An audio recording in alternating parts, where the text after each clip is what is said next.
Welcome to Connections Live, our free Noetic webinar series designed to inform, inspire, and deepen your sense of interconnection. My name is Andrea Livingston, and I am the Associate Director of Engagement and Partnerships here at IONS. And we're just delighted that you've joined for Ethics in Channeling and Mediumship, developing a code for integrity and trust. Today we have with us Helané Wahbeh, Siri Zemel, and Austyn Wells as they share research and invite conversation on ethical standards for mediums and channelers in a thoughtful science spirit dialogue. Before I bring our guests, I would like to share that IONS is a scientific nonprofit, and the work you experience here, our research, education, and global community exists because of the generosity of our members.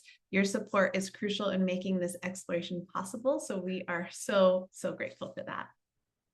And if you're not yet a member, we invite you to join us. Membership includes access to hundreds of hours of videos on noetic experiences and the science of consciousness, along with special online and in-person events. Becoming a member is more than accessing benefits. It's a way of helping build a noetic future, and your commitment truly lights the path toward collective transformation. To learn more about becoming a member or to make a one-time donation in support of our mission, please visit noetic.org/give. Okay, so let's dive in. I am delighted to start off our program by introducing Dr. Helané Wahbeh. Helané is the Director of Research here at the Institute of Noetic Sciences and an adjunct assistant professor in the Department of Neurology at Oregon Health and Science University. Dr. Wahbeh is clinically trained as a naturopathic physician and research trained with a Master's of Clinical Research and 2 postdoctoral research fellowships. She has published on and spoken internationally about her studies on complementary and alternative medicine, mind-body medicine, and extended human capacities. And she is especially known for her research around and the noetic approach to channeling, which of course we'll be talking about today. So big welcome to you, Helané. Welcome to our virtual stage, and passing it off to you now. Thank you so much, Andrea. It is such a pleasure to be here with all of you today. As many of you know, I have a deep personal and research interest in mediumship and channeling. And these practices sit at a unique intersection of profound human experience, spiritual meaning, and real-world impact, especially for people who are vulnerable, grieving, or seeking guidance. So when Siri approached me about collaborating on research focused on the ethics and professionalization in this field, I was very, very excited. Not because ethics are new to mediumship, but because the field is maturing, becoming more visible, and increasingly engaging the public. And so that makes this moment especially important. And so what drew me to this project was its spirit of collaboration rather than imposing rules from the outside. This work really brings together researchers and practitioners to articulate shared values: integrity, care, transparency, and responsibility that can help support both the practitioners and the people they serve. So today, Siri will be sharing about the research process behind developing this aspirational code of ethics, and then we'll be joined by practicing medium Austyn for reflections on what ethical practice can look like in lived experience. So I'm very pleased to be sharing this work with you today and grateful for the thoughtful dialogue that will follow. So without further ado, I am delighted to introduce our guest today.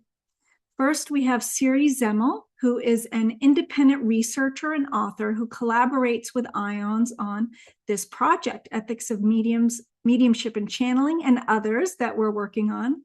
She holds a doctorate in mind-body medicine from Saybrook University and previously worked for 2 decades as a registered dietitian and integrative healthcare executive. In 2023, she published Guided: Journey into the Unknown to Awaken the Soul and Live in Truth, an Amazon best-selling memoir exploring her path from conventional science to spiritual mediumship. Welcome, Siri. And then we have Austyn Wells, who is an author and spiritual medium who mentors spiritually seeking individuals in cultivating intuition, healing the heart, and connecting with the divine. She has presented for organizations including the Mega Institute, Edgar Cayce's R in Virginia Beach, the Sun Valley Wellness Festival, and the Afterlife Conference, where she also served on the board for 8 years. Her book, Soul Conversations, A Medium Reveals How to Cultivate Your Intuition, Heal Your Heart, and Connect with the Divine, has received 2 COVR medals and a gold medal from the Nautilus Book Awards. Welcome, Austyn. Thank you so much for being here with us today. And we're going to begin with Siri sharing about this research project. Welcome, Siri. Thank you so much. It is absolutely a delight to be here. Forgive me, I'm just on the tail end of a cold here. Forgive my voice. I want to start with a small anecdote.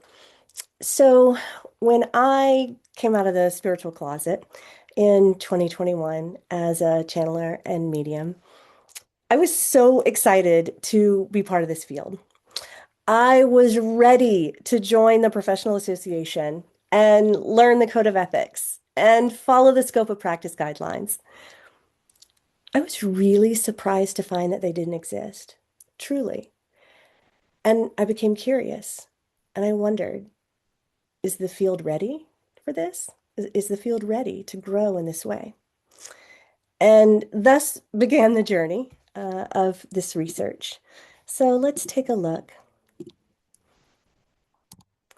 So today we're going to look at field readiness and what that research shows, why we set out to develop a code of ethics, how we achieved consensus in doing so, and then we're going to present that code of ethics with a QR code for you to be able to download. We'll share that on screen twice, but I believe also Andrea is going to be putting it in the chat as well. So no worries there. Our first study was published in the Journal of Parapsychology in 2023, and this was on ethical readiness and professionalization among mediums and channelers in the United States. Specifically, we were working with mental mediums and trance channelers, but we combined those into one term of mediumship and channeling because the two practices are so tightly linked. And there's no strong socially accepted professional difference between the practices at this point. So moving forward, I'm going to use this term mediumship channeling, but know that I'm specifically speaking about mental mediumship and trance channeling. So we surveyed 140 practicing mediums and channelers in the US about what they believed. We offered a series of statements, belief statements, and asked them to rate those on a scale of 0 to 100. I know there's a lot on this slide, and we're going to just pick out a couple of highlights on what the strongest beliefs were among the participants. And we believed the strongest beliefs were those with the highest mean and the smallest standard deviation. The first was that research, education, and training are important to help advance the field of channeling and mediumship professionals. That the field of channeling and mediumship should develop ethical standards, a scope of practice guidelines, or similar resources for professionals. And that more people in the United States are experiencing intuitive channeling mediumship abilities than ever before, and could benefit from a more structured professional field that offers resources and support. This survey also included an open-ended section, and 150 mediums and channelers responded, totaling 290 comments.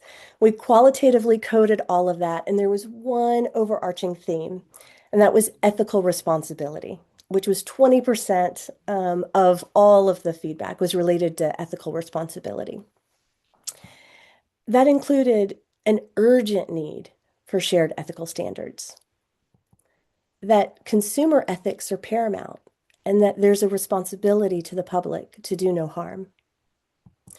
and that some practitioners are already adhering to a code of ethics carried over from a previous profession, like psychology, social work, physical therapy. There were several like that.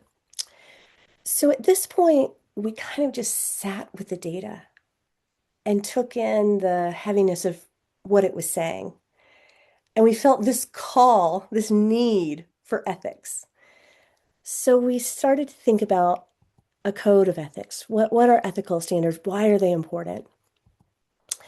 Well, they improve credibility as the field progresses, and we felt like the field is progressing, mediumship and channeling, more today than ever.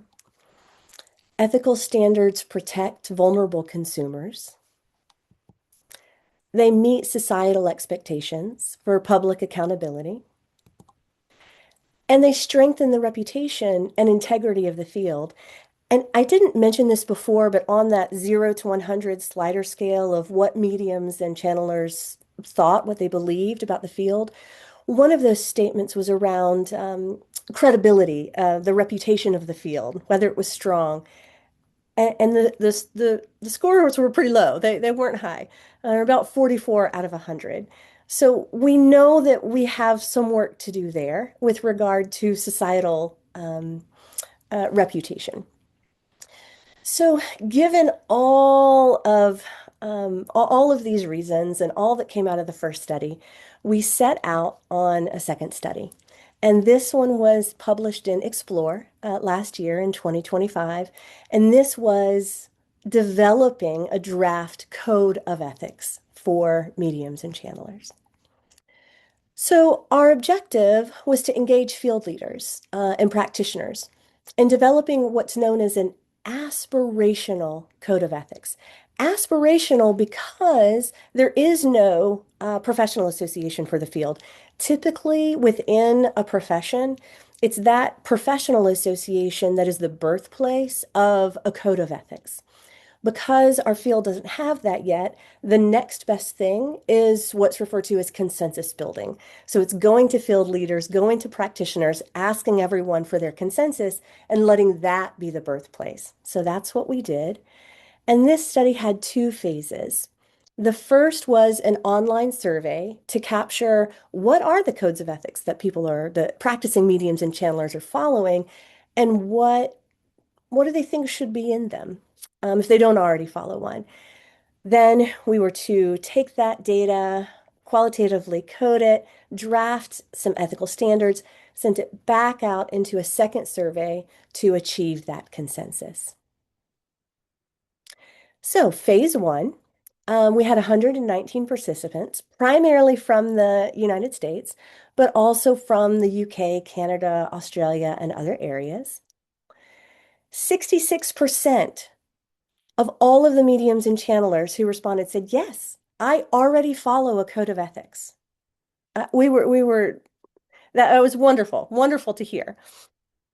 45% of those said, here you go, you can have it. Tell us what you think. 61% of those said, yeah, but I would change this and I would add that and I would edit this.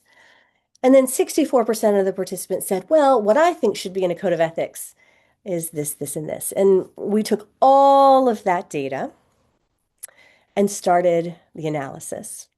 So researcher one, that was me, qualitatively coded all of the text responses manually. There's a lot of data here. There's over 4,000 codes, 193 unique codes. And all of the data was treated equally. We didn't weight it. And I think this is significant because we had responses from individual practitioners, folks who are part of organizations, part of businesses. They were affiliated, unaffiliated. Everything was treated equally. Once we qualitatively coded all of that, it landed as 11 categorized core elements. Then researcher two, this is Helané, she uploaded the anonymized data into ChatGPT to generate a completely independent analysis. Were pleased to see that they were very, very similar. So we took the two different drafts, merged them into one. We had 11 standards plus one adherence statement. The next part of the design was to then submit this for consensus. And we wanted at least 75% approval on every single element. So this was on a 1 to 5 scale. We wanted that 4 or 5. And then if we didn't get it, we would edit, send it back, have this iterative process until we reached at least 75% approval. No matter how long it took, we wanted that consensus. And we were pleased and delighted and surprised, perhaps, that we earned such a high cumulative percentage on our very, very first round. So here you can see this is not the code of ethics. These are just the categories. We're going to get to the full code in just a moment. But these are those 11 categories in the adherence statement and how they scored in our consensus building.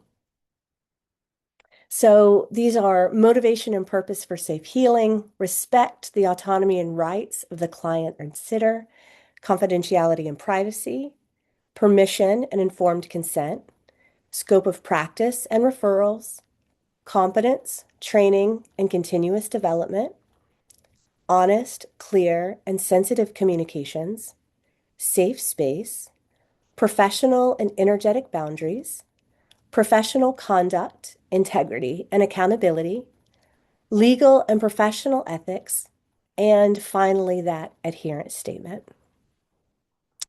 Okay, we have a QR code now. Before we get into the specific codes, if you want to capture it, you may. And then Andrea is also putting the link in the chat, and then we'll show this QR code at the end as well.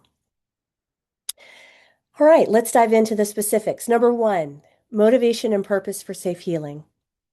And I'm going to need to move this so I can see. All right. Work should always be motivated by a desire to support and uplift clients. Practitioners must maintain a clear and ethical purpose in their work, aimed at providing genuine help, insight, and healing. Always act with the intention of doing no harm to clients, physically, emotionally, mentally, and spiritually. Ensure the client and sitter's safety and well-being at all times. Number 2, respect the autonomy and rights of the client or sitter. Respect the sovereignty and free will of the client or sitter. Never dictate actions or decisions. Avoid unsolicited readings and respect client or sitter autonomy in decision-making. Be mindful of the influence wielded and avoid using it to manipulate clients or sitters. Approach each client or sitter with respect, empathy, and non-judgment. Number 3, confidentiality and privacy. Respect, protect, and maintain confidentiality of the client or sitter and of the spirit or loved one or communicator. All information shared by the client or sitter must be kept confidential unless explicit permission is given. Maintain safe privacy practices for all records and documents. Do not disclose confidential information without permission, including when making referrals to other professionals.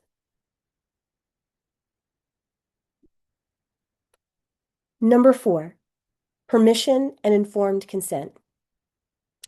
Obtain explicit permission before accessing, channeling, or communicating information or energy. Use of an informed consent document can include confidentiality practices, professional boundaries, description of services, fees, when to refer to other professionals, cancellation or refund policies, use of digital technology, and other details designed to inform and prepare the client prior to service delivery. Number 5, scope of practice and referrals. Provide services only within the scope of competence and refer to other professionals when faced with issues outside the scope of practice or competence. Recognize and respect the limits of your expertise. Do not diagnose, prescribe, or provide medical advice unless you are a trained medical professional or an evidential medical intuitive. The same, of course, is true for legal, financial, mental health, etc. Reach out for help and consultation as needed. Refer clients to appropriate professionals, medical, psychological, legal, when their needs go beyond the practitioner's scope, and provide resources. Number 6, competence, training, and continuous development. Ensure competence through robust training and evaluation of skills before offering services to the public. Competence for evidential mediums is judged by accuracy or evidence. Pursue continuous professional development and maintain a clear understanding of the difference between psychic and mediumistic information. Number 7, honest, clear, and sensitive communications. Deliver information truthfully and accurately without personal interpretation. Recognize the consequences of communications and deliver even difficult messages with empathy and sensitivity. Be mindful that clients often come in grief and require delicate handling. Do not convey information that could cause emotional or mental distress, such as predicting death or illness. Avoid giving advice which interferes with the client or sitter autonomy. Number 8, safe space. Create and maintain a physically and emotionally safe environment to foster trust and openness. Ensure a secure and private environment, including the protection of privacy in person, virtually online, in public or group settings, and on social media. Number 9, professional and energetic boundaries. Maintain healthy spiritual and energetic boundaries to protect both the client and the practitioner. Avoid romantic, sexual relationships and/or sexual harassment. Only provide services within the scope of competence. And ensure both practitioner and client are grounded and protected before engaging in readings. Number 10, professional conduct, integrity, and accountability. Maintain high standards of professionalism, including honesty, non-discrimination, cultural sensitivity, punctuality, and transparent fees. Avoid deception, exploitation, or fraudulent activities in communications, finances, and all related business activities. Ensure honest marketing and self-descriptions, including representation of qualifications. Take responsibility for one's actions and be prepared to make amends if harm is unintentionally caused. 11, legal and professional ethics. Be knowledgeable about and comply with local, state, and national laws regarding mediumship and channeling, and ethical business practices where services are provided, including virtually. Follow ethical codes and guidelines of applicable professional association within fields of practice. And by adhering to this code of ethics, practitioners can ensure they provide their mediumship and channeling services with the highest degree of professionalism, integrity, and compassion. These guidelines are designed to safeguard clients' well-being, uphold the reputation of the profession, and foster a supportive and respectful environment. Again, if you would like to download that code and haven't had an opportunity to do so yet, give another couple seconds here with this QR code.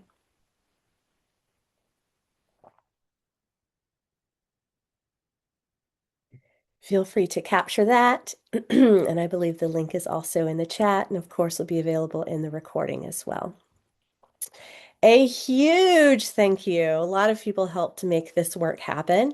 For our first study, I want to thank everyone who helped recruitment, which was Robert Ginsburg, Mark Ireland, Forever Family Foundation, Helping Parents Heal, all of our study participants in the first study and the second study, all of those who shared their ethical codes, the National Spiritualist Association of Churches in the US, Spiritualist National Union in the UK, so many others affiliated and unaffiliated providers, organizations, independent practitioners. And a special thanks, of course, to IONS, all of its members and contributors. And this is my email. I always would love to hear from you if you want to reach out, if you have anything to say or to add, or you want to join the conversation. I always welcome that. Thank you. Thank you so much, Siri. It's wonderful to go through that again and share it with everybody. Before we dive into the panel, I'm noticing some things in the chat that I'd like to address just up front so we don't create more confusion. One is around, well, what's the difference between mental mediumship and trance channeling? And the terms are really like a can of worms, because I remember first starting in the field and people say, well, what's mediumship and what's channeling and what's trance mediumship and trance channeling and how do they overlap and how are they different? So just very simply, mental mediumship is experienced as the medium connecting with spirit and translating, if you will, the information that they receive, whether that's getting visual symbols or hearing things, or each medium has their own particular way of kind of receiving that information and then translating it for the sitter. Trance channeling or trance mediumship is experienced a little differently because the medium channeler body, if you will, is used as a vehicle for the non-physical being to usually speak through them. So there's not a translation, if you will, because the being is actually speaking directly through the medium channeler's body. So phenomenologically, it feels very different for a mental medium versus a trance channeler. So that's kind of a simple explanation of that. And then I want to just really highlight again, which Siri said, but I want to say it again because a lot of people were putting in the chat, oh, but this group had ethics for decades and this group had ethics. We're not saying that ethics did not exist. That's totally not the message here. There are many, many groups that already had code of ethics. And so the goal with this one was trying to come to a consensus on a much broader. So, IONS doesn't teach mediumship training, right? So it's a neutral-ish body that could collate and find the commonalities of all of these, that perhaps people who don't have access to one could say, okay, I resonate with this one, so let me hold that. So I just want to make that very, very clear. We're not saying there isn't ethics in the field or that ethical codes did not exist prior to us creating this one.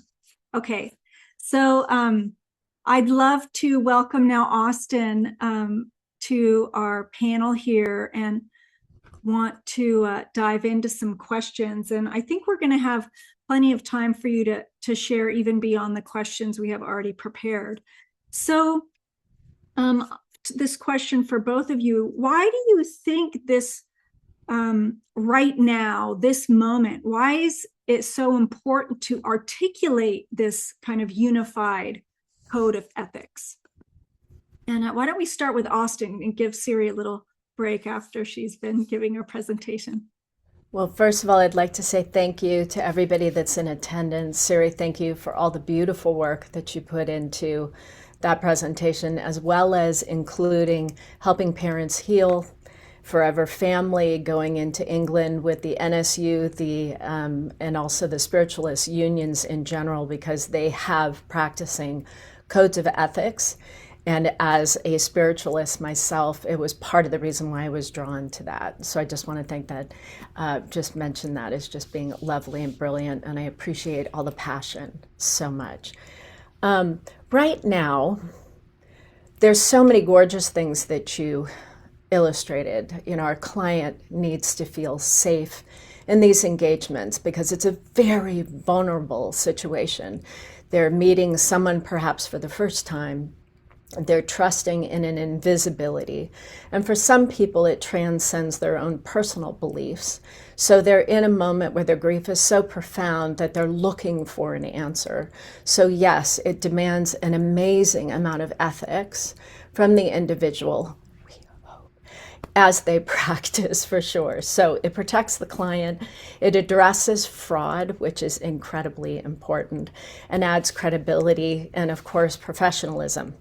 Personally, with the advent of the ability to search for information, and now with AI, it is an imperative conversation. And I would also just wonder if there couldn't be some kind of mention, just for the mention of it, that the medium is disallowed any pre-research prior to sitting with a client. There is a group of people that I know right now that are using AI to directly connect with their loved ones. And that concerns me deeply because that is a created intelligence that pulls and can bring in the spirit and the voice patterns and the familiarity based on whatever information it can find, and it can simulate. And there are people who are having direct conversations, and I know from being a grief counselor that I'm greatly appreciative of the fact that there's a comfort that's being provided for them, but it isn't spirit communication. So a code of ethics needs to continually be updated to match what is transpiring in our world, especially as artificial intelligence increases.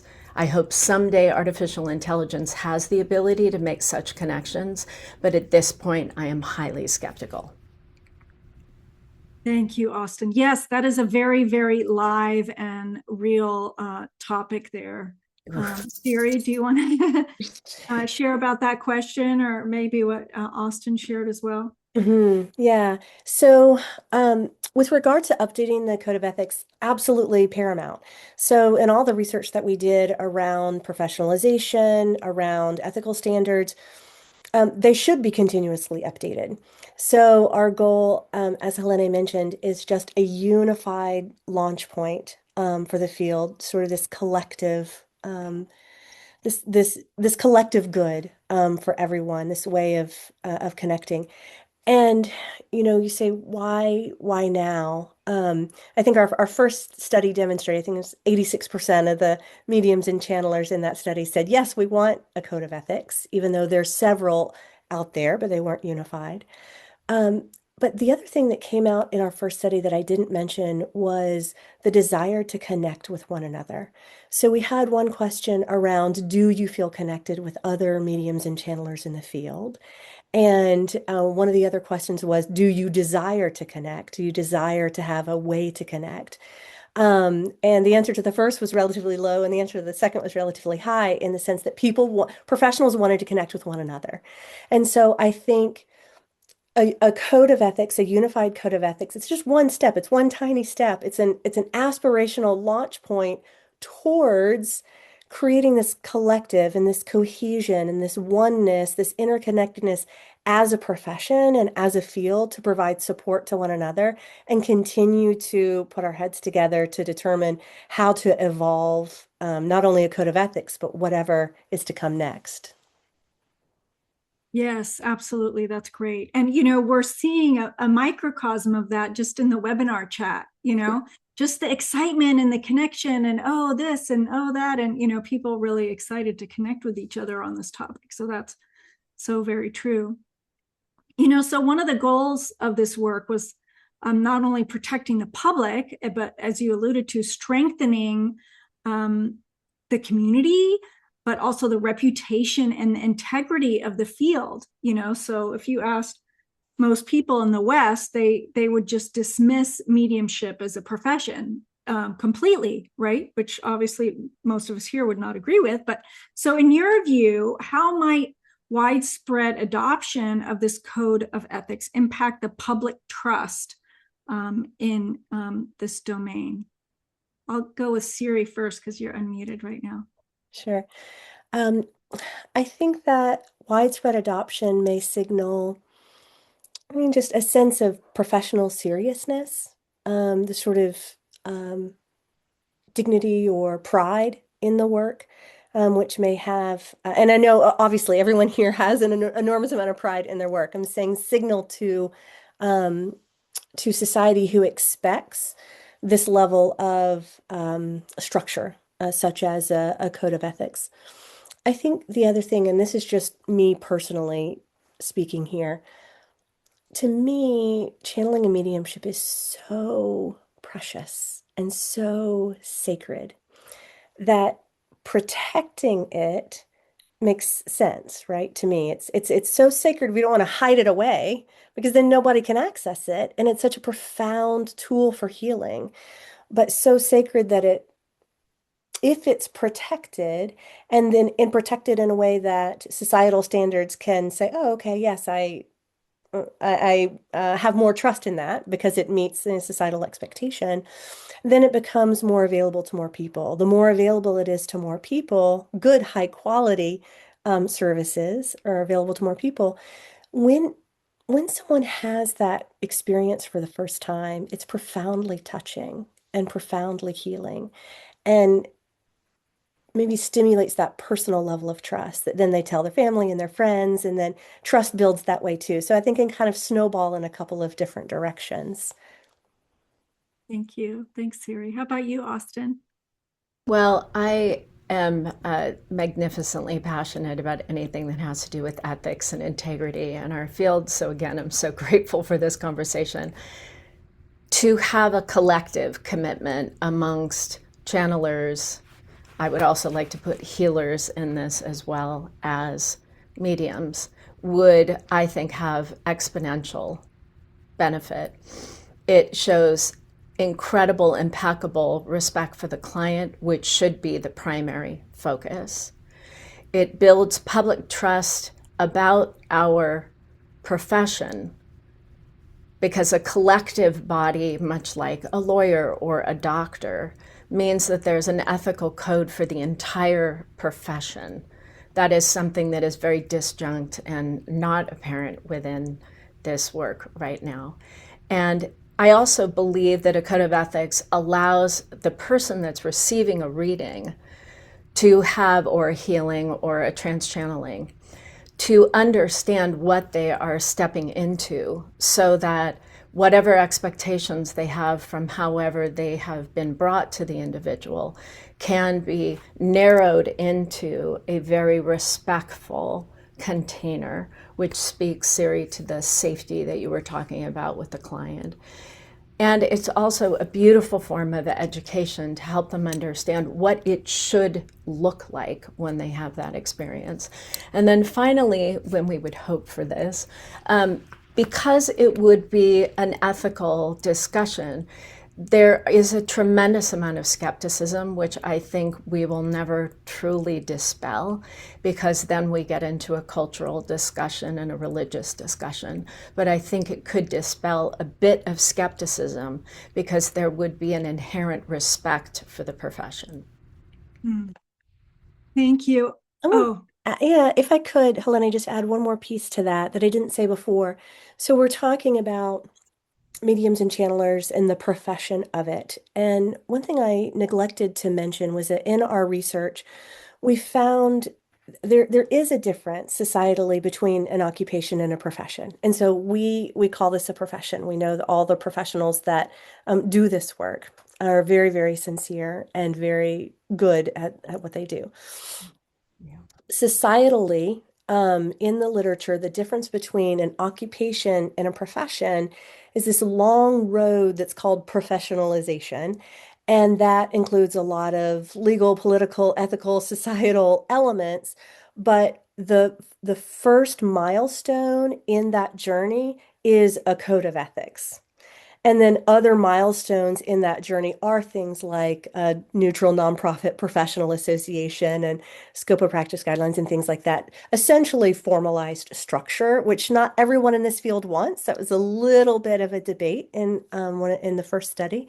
But I did just want to clarify that as we're talking about the language again, it's a can of worms, right? But within the professionalization literature, mediumship and channeling would be referred to as an occupation and not yet a profession because of these milestones. Yeah. Yeah. Thanks for clarifying that, Siri. I also just wanted to add one point about this piece about the widespread adoption of code of ethics. I really see it as a tool for education. Because as many of us know, you get one bad actor in the field and it essentially ruins people's perspective for everyone who's in the field. And so you could use the code of ethics as a tool for education, saying, hey, here's like what Austyn said, what it should look like. And here's what the bad actor did not do. They are not doing what I'm doing, and kind of taking away the power of that one person to essentially ruin it for everybody else. So I just wanted to add that piece. Okay, and so we're doing good here. Let's see our last question. This code was developed collaboratively and is aspirational, not regulatory.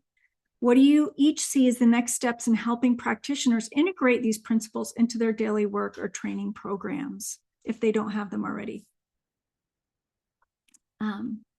Whoever wants to go first, Austyn, will go. Prayer.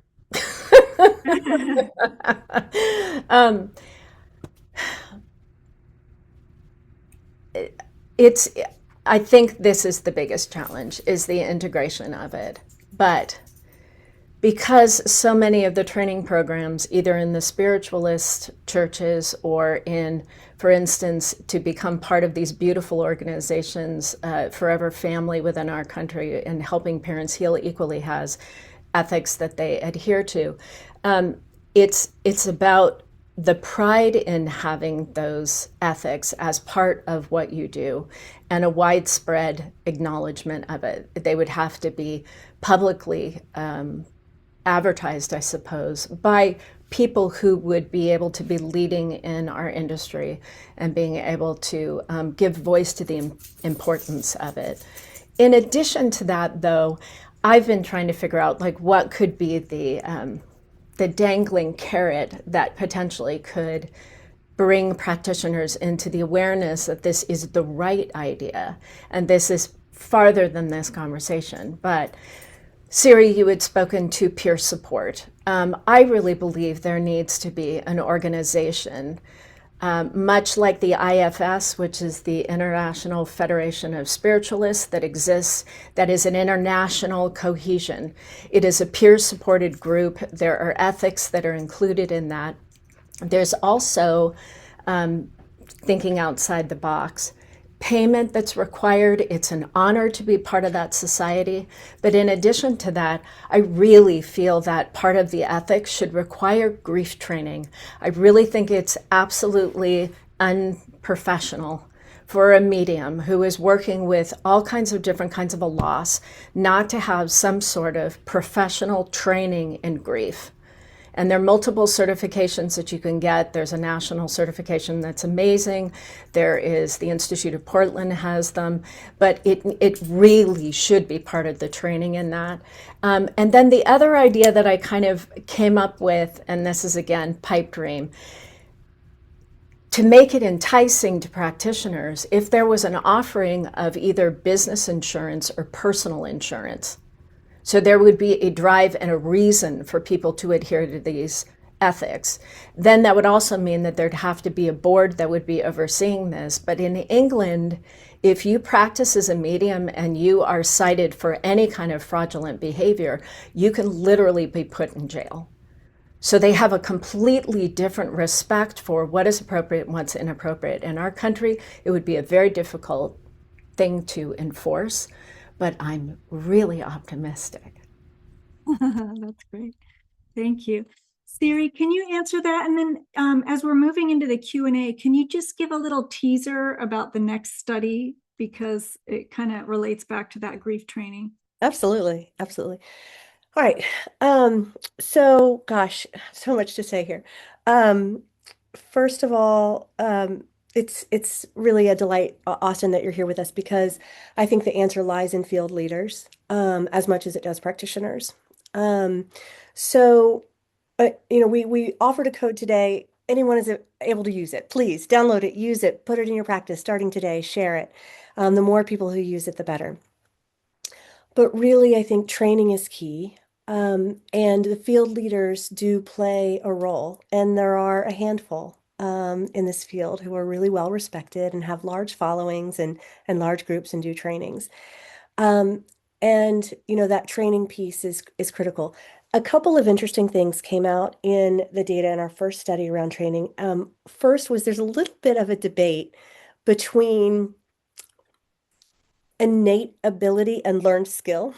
Um, However, there was an overarching agreement that refining the skill, refined development is important for everyone. So, continuing to train and hone that skill.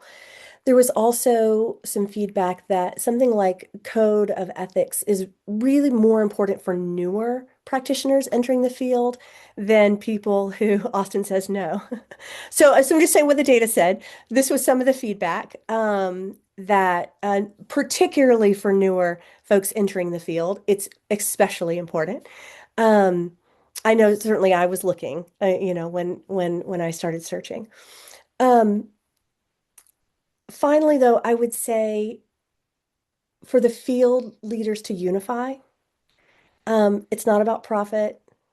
It's not about, um, personal reward, but about coming together for a collective good. And I don't know if that would look like, a colloquium or a summit or a conversation or everyone signing a document or just coming, and maybe it's not a professional association. Maybe it's just opening the conversation to see what emerges and be curious together about where the field is headed and how to unify to face it. And if not field leaders, then someone who's really good at organizing leaders, someone who's really good at organizing and negotiating those conversations to create that cohesion.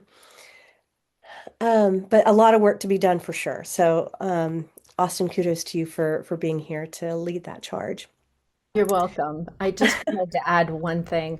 Sure. Much like in the medical profession, there are CME credits that you have to have continuing medical education. It also, on top of the grief training, it should be imperative. I have grief certificates and I have to continue my grief training in order to maintain those certificates, and that's imperative to me.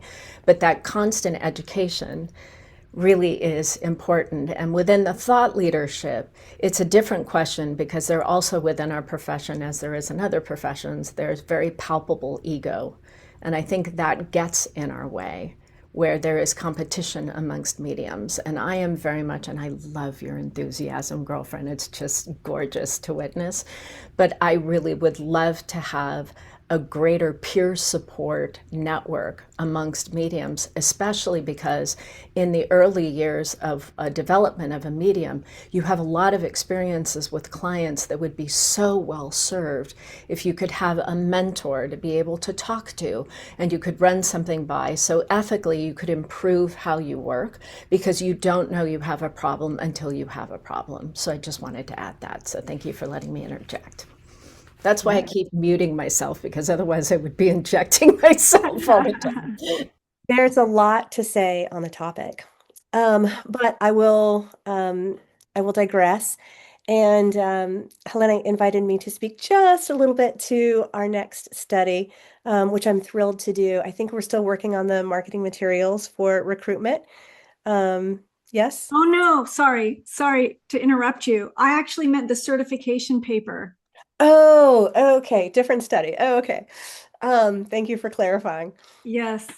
Um, why So don't you, why why don't don't, I do it? Okay, yes, so that would be the great. third project in this research program is actually evaluating certification programs. So there's a wide breadth of mediumship certification programs, and we did a review of those programs, including looking at, is there grief training, is there not? Hopefully that's in the peer review process right now. And once that is accepted for publication, we will release that out to everybody. But it talks about a lot of the things that Austyn's mentioning: continuing education, grief training, number of hours, are you actually tested, what does the testing look like, etc. And I see Mark Ireland is here today, which is amazing. Thank you so much for all your support, Mark. And the training program was in there too. He helped us a lot with that study. So thank you so much. So you can stay looking for that next project in this arc of this research program. So I know we wanted to have a little bit of time for questions. I know we kind of went into it, Andrea, but maybe we have time for one or two. We definitely do. Well, just thank you, Austyn, Siri, Helané, for this amazing conversation. And I want to thank everyone for the chats and the questions coming in. It's very alive. So it's amazing to see also the intelligence that's already here in our community.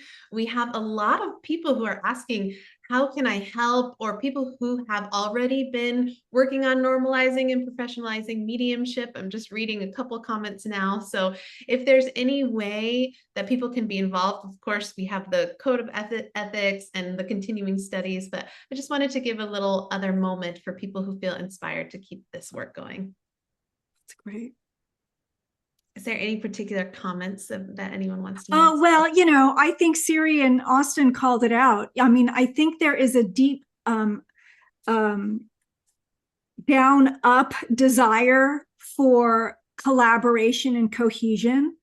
And what's blocking that? Is it ego? Is it, this is my domain and I feel threatened if you want to collaborate with me? But I feel very hopeful that we can rise above any of that and really work together. But who's going to lead that charge? I don't know if IONS is quite ready or willing to do that, but we need somebody to step up as the leader without kind of a stake in the ground in one specific particular way of doing things that could bring people together in a cohesive and collaborative way. But yeah, that feels like a very natural next step.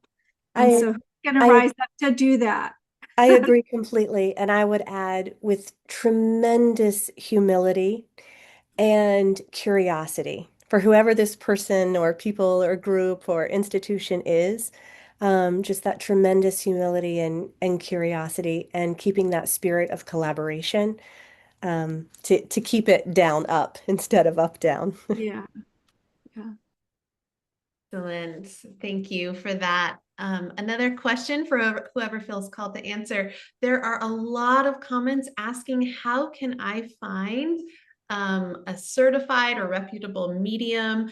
How do I know, or channel? How do I know if someone I'm going to has ethics?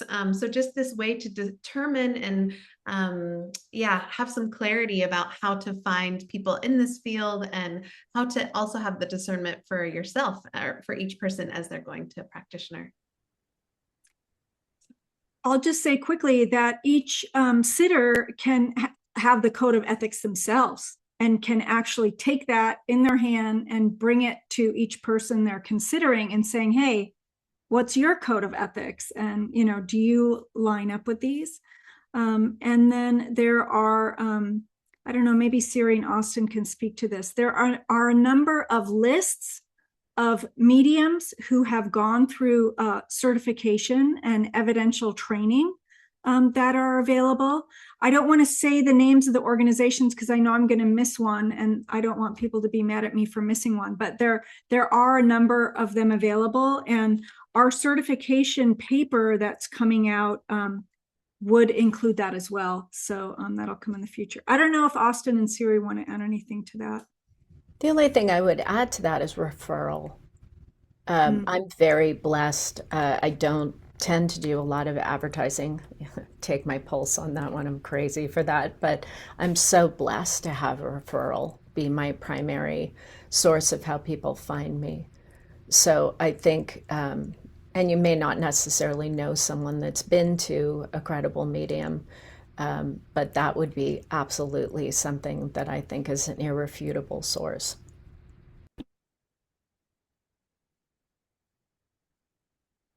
And we have a question here from Lucy that says, please talk more about the quote, grounded and protected before engaging in readings. I think that was part of ethics. So if anyone wants to speak to that. Siri? Gosh, I would have to go back to the data to really speak articulately to what that was referring to. I can speak on what I think that refers to. But this would just be me personally talking. Helané, do you remember that specifically from the data, or do you want to hear my? Well, what I remember, and probably what you were about to allude to, is, you imagine being really flustered in your day and running around and saying, oh, I have a reading in 1 minute, and then you sit down and you're like, okay, let's go. That's not a grounded way to approach a sitting. So that was my remembering, is just calling in that intentionality, and to, like many mediumistic training practices, there is the calling in of protection, calling in the medium's guides, the sitter's guides, creating a sacred, safe place. That's kind of what I remember. I don't know if you were going to share anything different to that. I think in addition to that, what I might add is the caring of the client and the connection of the medium to the client prior to the advent of the session. Within my sessions, I always allow extra time. And I have a pre-speak that I do before every single session that isn't so much a code of ethics, but an explanation of events and ideas, so whatever expectations they may have would be met, and also ask them if they have any technical questions before we begin the session. What it does is it allows a bridge to exist between the medium and the client, not for information and gathering, but simply as two human beings coming together in a potentially healing moment. So that to me is an imperative part. But yes, the practitioner must. And also be aware of the fact that some days it's not a good day for you to work, and have the audacity to, if you have to rearrange your schedule because you are not feeling well, to do that and to think of the client first and not so much your own personal benefit from the session. Amazing. Well, I just want to say thank you again. We're coming right up to the end of our time, but I do want to give space for any closing announcement or closing comments from the three of you before I give my announcement. So would love to just hear closing thoughts from you each. I will just start with deep, deep gratitude for Helané and for Ions, Austyn, for you as well for joining us, just for the opportunity to do this research, to ask such a bold question, and to have the space to hold that curiosity and to let the answers emerge, whatever they are, and then continue to share them with the world. So thank you. I mirror that gratitude. Helané, thank you so much for representing channeling, because it really requires an independent voice, and there is a distinction with it from mediumship. So I appreciate your passion and your purpose. Siri, I love your enthusiasm, and I hope it maintains with you for your entire career, because you will find clients will adore it and they will feel automatically heartwarmed. So that's beautiful. And Andrea, always thank you for your facilitation. It's greatly appreciated. And to everybody here, thank you for caring about a topic that needs care. That's beautiful. Thank you so much, Siri and Austyn, for being here with me, to Siri for this incredible program and the multiple studies that we've been working on together. It's just been an incredible joy. And so I would invite all of us now here in this moment to envision it's a few years from now, maybe 5 years from now, and we see that this is already done. These ethics are already embraced. The field has moved forward. The wider world accepts this as a real thing, as a real profession, and in service to humanity, really, for the benefit of all. And so it is. Blessed be. Aho. Thank you so much for that beautiful blessing. And it's so powerful to feel all of us around the world putting our intention and action towards that future world. So thank you to each of you, and just loving seeing all the emojis and thank yous coming in. It really feels like the beginning. Obviously this work has been happening for a long time, but the next phase, maybe I'll say, of this important work that's been being done for a very long time. So thank you, everyone. I have just a few announcements here as we end our time together. For members, if you've enjoyed today's topic, please join us on January 30th for our next Noetic Global Gathering on how to practice intuition with care and integrity. This builds on the theme for today's Connection Live and is open to all members. It's a space where we can come into breakout groups so you can talk with each other about this topic. So if you're not a member and you'd like to join for this event, we welcome you to become a member by Sunday, January 26th. And then you'll receive the invitation for our next gathering. So we'd love to have you join the IONS community in this conversation. Our next Connections Live, a free webinar, will be on From Sight to Upsight, Humanity's Emerging Perceptual Frontier. So Tom Matt will be joining us about a rare perceptual experience called upsight that we've begun to do some research on. He'll be joined by Kelly Chase, writer and executive producer of Cosmosis. So on this thoughtful conversation of what's emerging frontier about human perception. So please join us for our next free webinar.